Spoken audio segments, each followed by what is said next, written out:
যে বউটা ঘরে সারা দিন রান্না করে, খাওয়ার পরে সবাই তো পেট ভরে চলে যায় কাজে কাজে, রান্না মজা হয়েছে এই শব্দটাও অনেক সময় আমার বোনেরা শুনতে পায় না, কিন্তু রান্নায় যদি একটু লবণ কম হয় পুরা ঘর তুলে ফেলে।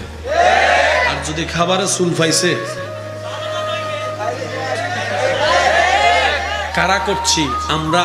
কোন আমরা যারা গত 3 সপ্তাহ 4 সপ্তাহ লাগাতার খেয়েও ভালো খাবার প্রশংসা করি নাই, অথচ সেই আমি যখন রেস্টুরেন্টে যাচ্ছি খাবারেরও প্রশংসা করছি, যিনি এনে দিচ্ছে তাকে আবার কিছু টিপসও দিয়ে দিচ্ছি, সেখানে বসে ফেসবুকে লাইভ করে রিভিউ দিয়ে দিচ্ছি, আবার সেখানে স্টার মার্কও দিয়ে দিচ্ছি, আবার বের হওয়ার সময় বলছি আপনাদের খাবার সেই ইয়াম্মি ইয়াম্মি, অনেক জোশ হয়েছে।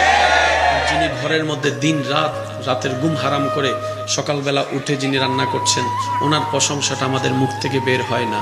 আল্লাহ আমাদেরকে একটু বুঝার তৌফিক দান করুক, আল্লাহ আমাদেরকে একটু বুঝার তৌফিক দান করুক।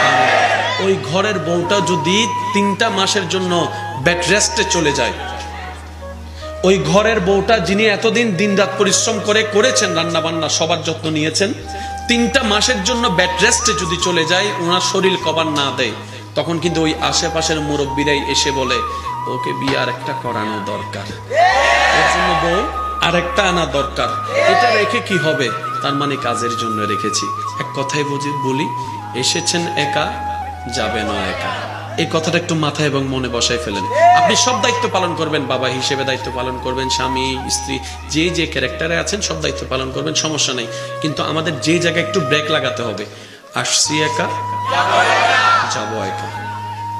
আমার জন্য, আপনার জন্য, আমাদের জন্য বান্দা হিসেবে আল্লাহ আছে, উম্মত হিসেবে নবী আছে।